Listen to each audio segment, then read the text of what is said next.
one of those things that is illegal is Ibogaine. Yeah, my mom, when she started to get sick with Parkinson's, we took her to was it the Bahamas, and she got fetal cells injected in her. Yeah, and that was something that she was. She was she believed very strongly that, she was like, put some baby cells in me.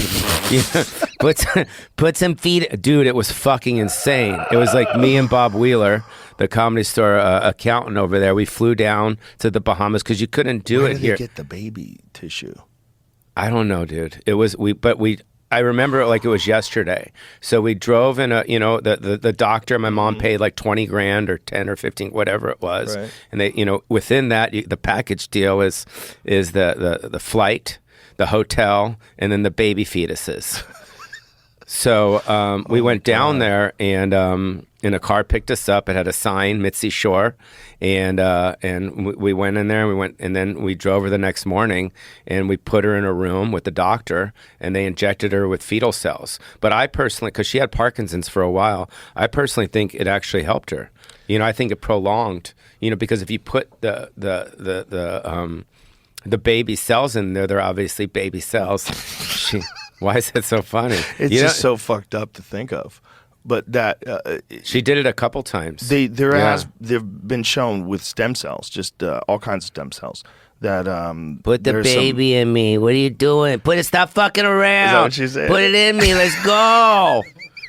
You know what I mean? That's your mom. It's so funny. Oh, your mom was the best. Yeah. I tell everybody that your mom was the number one. She was so funny, dude. Number one most important person in comedy that wasn't a comedian. Yeah. Your mom, 100%. Yeah.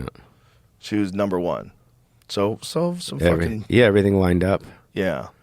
They don't use baby cells anymore, but the baby thing, well, maybe they do. What are you talking about? They're great. They really prolong my life. But that is the reason why it took so long for stem cells to get use and funding in America, because the people, especially people on the right, thought that stem cells had to be like aborted fetuses. Like everyone connected. You mean they're not? Yeah. What's going on? So I remember when the really religious right-wing people were talking about that, I was like, oh no, like this is crazy. They're killing babies for stem cells.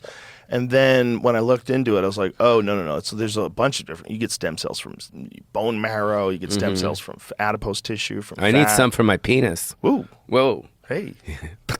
Imagine if they figured out a way to make your dick bigger. That's what I'm saying. Or harder all the time. It would just be like girls with giant tits. Right. That's what it would be like. Guys would just completely overdo it. They'd have a useless dick. I mean, there'd be a lot of Instagram pictures of guys with useless dicks. Just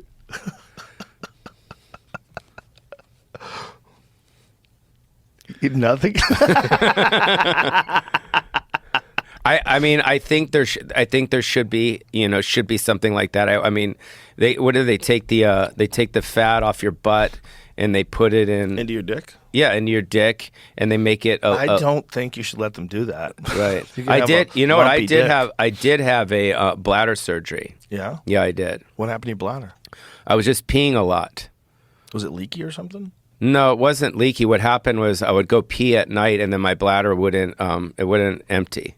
So I'd go pee, and then I lied back down. I'm like, fuck, I still have more pee, and I'd do that 4 or 5 times in the middle of the night.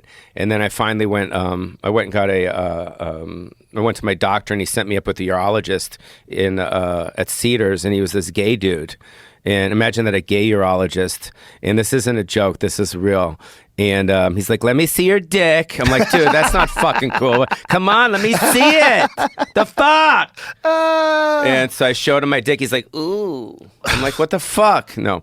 So I did a procedure called Resume.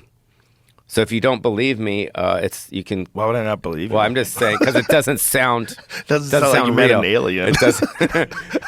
But it's Resume. I go, what does this do? He goes, well, once you do the procedure, then you resume how you used to pee before you had a pee problem.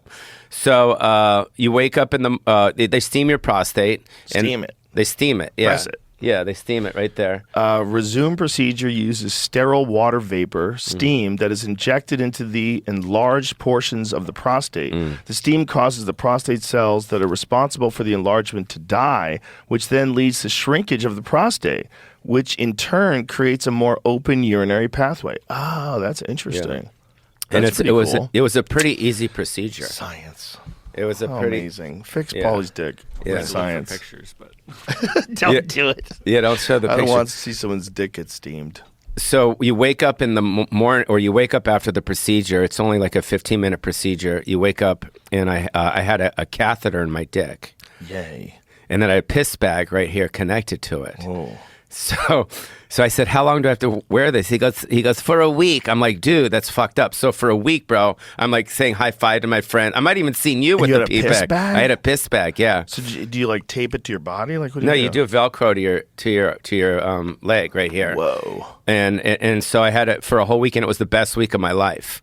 Because I'd be going to dinner with friends, just be pissing and fucking talking at the same time. And they're like, what are you doing? I'm like, don't worry, go on. This is a great story. This is fantastic. Oh, that's hilarious. And then I remember driving from driving from LA to Las Vegas, and it's a 4-hour drive. I didn't have to stop once. But when I got to Vegas, I had a huge like piss tumor connected to my leg, because you just keep peeing and then At what point in time does it become disgusting? Like you're charting around a fucking after a week, then it's like a wreck. a week. Yeah, after a week. What's the longest you gone without changing it? For real? Oh no, you never change it. I mean, you just dump it out. Oh, you just every couple hours you dump Every it out. couple hours. Yeah. Okay. But like then you never like walked around like 4 or 5 hours with a bag of piss strapped to you, like. No. But so That's was what I thought good. he was saying. Is that what you thought he was saying? Yeah. We got confused. So you have to change the actual physical bag itself. Yeah, you had to Otherwise change. it probably smells. Yeah. Right? But it worked good. So if there's any of your listeners that pee a lot in the middle of the night, check out Resume. Did you eat any asparagus? I was just talking to that. Oh, did you see my pee was green or something? No. Because if asparagus makes your pee smell.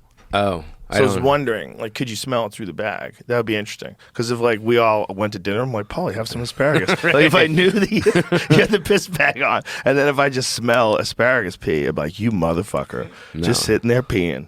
No. I think, would It's you an be unavoidable upset? Smell. You know what that is when you smell it. I think I'll probably let everybody know I was peeing if that was going on. I'm like, hey, guys, I'm about to pee. Just to let you know. I don't have to go anywhere. Yeah, it was great. It's tough to sell. Like, hey, that's actually, science has shown that it's actually the best way to pee, because you just pee whenever you want, and holding your pee is actually very bad for you. Really bad for you. So we're just going to give this, everyone just start walking around with a piss bag slapped. They need one for shit, I think. Don't you think? You know what I mean?